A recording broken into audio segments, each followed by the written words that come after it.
केला बेचने वाली चुड़ैल। एक बार की बात है, जादूपुर नाम के एक गांव में करतब दिखाती एक औरत एक रेड्डी के लिए गांव में आती है। आइए आइए मेहरबान कदरदान, खाइए रोहड़ा के ताजे ताजे केले। कभी खाए नहीं होंगे ऐसे केले, पीले पीले केले खाइए। ये कहकर रोहड़ा हाथों में 4 केले लिए उन्हें सर्कल में जोर जोर से हवा में उछालती हुई करतब दिखाती है, जिसे देखकर आसपास के सारे बच्चे अपने अपने मम्मी पापा से उस औरत के पास जाने की जिद करने लग जाते हैं। पापा, ऐसा तो सर्कस में बॉल से होता है ना, ये आंटी तो केले से कर रही है। चलिए ना पापा, देखते हैं। रोहड़ा एक पतली सी तार पर चलती हुई केलों से करतब दिखाती है। आते जाते सभी लोग बाहर रुककर उसके करतब देखते हैं और वाह वाही करते नहीं थकते। जैसे ही एक आदमी पास आकर उसे पैसे देने लग जाता है, तब वो कहती है, अरे नहीं नहीं साहब, मैं करतब तो बच्चों के मन को बहलाने के लिए करती हूँ। धंधा तो मेरा केले का है। पीछे देखो मेरी रिड्डी, जो भी मेरे केले खाएगा मेरी तरह चुस्त दुरुस्त और तंदुरुस्त हो जाएगा। पता चलता है क्या कि मेरी उम्र 55 की है। अरे पर ऐसे ठंड के मौसम में कोई केला क्यों खाएगा? ये ऐसे वैसे केले नहीं है साहब, ये शरीर में गर्मी देते हैं, ठंड को दूर भगाए। जो भी रोहिणा के केले खाए। पापा, अगर मुझे केले नहीं मिले तो मैं घर नहीं जाऊंगी। तभी उसके पापा कहते हैं कि बेटा, केले ठंड में कभी गर्मी नहीं देते। ये सब कहने की बातें हैं, सामान बेचने का तरीका है इनका। पर पिंकी नहीं मानती। मैं केले खाऊंगी।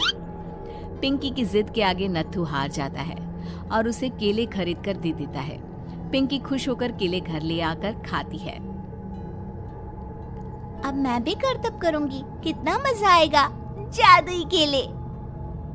पिंकी पहला केला खत्म भी नहीं करती कि वो बेहोश हो जाती है। दूसरे केले से एक काला धुआं आता है और रोहड़ा चुड़ैल बनकर बाहर निकल आती है। मेरे भूतिया केले बच्चे न खाए, ऐसा हो ही नहीं सकता। जादूपुर वालों, कब तक बचोगे? आ गई हूँ मैं रोहड़ा, जिसका कोई नहीं कर सकता सामना। रोहड़ा पिंकी को गोद में उठाकर काले धुएं में कहीं गायब हो जाती है। शाम के वक्त नत्थू घर लौटता है और पिंकी को घर में ना पाकर उसकी माँ से कहता है, माँ पिंकी कहाँ है? अरे बेटा, उसे तो तू सुबह करतब दिखाने ले गया था ना, फिर कहाँ वापस आए तुम दोनों? मुझे लगा तू उसे अपने साथ मंडी ले गया होगा। हे भगवान, मेरी बच्ची कहाँ गई? मैं उसे घर ही तो छोड़कर गया था माँ। नत्थू गांव के घर कोने में अपनी बेटी को ढूंढता है, पर उसे वो कहीं नहीं मिलती। परेशान होकर आके रो रो कर नत्थू हिम्मत हार कर घर लौट आता है। अगली सुबह रोहड़ा फिर से करतब दिखाने आती है और इस बार पिंकी की तरह रोनी केले खरीद लेता है। 50 रुपए दिए थे पापा ने, सारे पैसों की मैंने केले खरीद लिए हैं। अब मैं भी आंटी की तरह ही करतबबाज बन जाऊंगा। यही सोचते हुए रोनी केले खाता है और पहला अकेला केला आधा खत्म भी नहीं करता कि चुड़ैल उसके सामने आ जाती है। मेरे साथ चलने का समय आ गया है रोनी। ये तो बस शुरुआत है। अब इस गांव के सारे बच्चे धीरे धीरे मेरे कब्जे में होंगे, एक बच्चा भी नहीं बचेगा। ये कहकर रोना रोनी को गोद में लेकर काले धुएं में अदृश्य हो जाती है। इसके बाद हर रोज गांव में से कोई ना कोई बच्चा गायब होता, पर ऐसा क्यों हो रहा है किसी को भी समझ में नहीं आ पा रहा था। रोज की तरह अपनी बेटी पिंकी की तलाश में नत्थू गांव के एक तालाब के पास बैठा रो रहा था। कहाँ गई मेरी पिंकी? शकुंतला के जाने के बाद एक वही तो मेरा सहारा थी। अरे उसकी आत्मा कोस रही होगी मुझे कि मैं अपनी बच्ची को संभाल भी नहीं पाया। नत्थू ये कहता हुआ रो ही रहा था कि तभी तालाब में से उसे शकुंतला की आवाज सुनाई देती है। कहाँ थी तुम शकुंतला? हमारी बच्ची और सारे गायब हुए बच्चे रोहड़ा के कब्जे में हैं। वो बच्चों को जो केले देती है उससे बच्चे बेहोश हो जाते हैं और उसके कब्जे में आ जाते हैं और वो उन्हें ले जाकर काली दुनिया में ले जाती है। पर वो ऐसा क्यों कर रही है?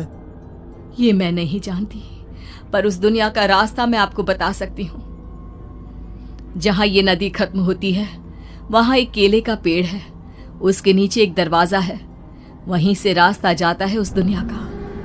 ये कहकर शकुंतला की आत्मा गायब हो जाती है। गांव के सभी लोग झुंड बनाकर उसी रास्ते से काली दुनिया में चले जाते हैं और वहां देखते हैं कि सारे बच्चे वहां काम कर रहे थे। पापा मुझे ले चलो यहाँ से। पापा पापा। सभी बच्चे अपने मम्मी पापा से लिपट जाते हैं। तो तुम लोग यहाँ तक आ गए? क्यों हमारे बच्चों को पकड़ लिया तूने? तुझे शिकार ही बनाना है तो ले, हम सब आ गए हैं, हमें खा ले। नहीं, मुझे बच्चे चाहिए, मेरे बच्चे के बदले तुम लोगों के बच्चे। क्या मतलब? मैं इसी गांव में रहने वाली एक औरत थी। केले की चोरी के इल्जाम में मेरे बेटे को गांव वालों ने इतना मारा कि वो मर गया। उसी दिन मैंने ठान लिया कि गांव वालों का भी वही हाल करूंगी। कुछ दिन बाद बेटे के चले जाने के दुख में मैं भी मर गई और मेरी भटकती आत्मा एक चुड़ैल बन गई। और फिर मैंने बदला लिया तुम सबके बच्चे छीनकर। बर्दाश्त नहीं कर पाए ना, सोचो मुझ पर क्या बीती होगी।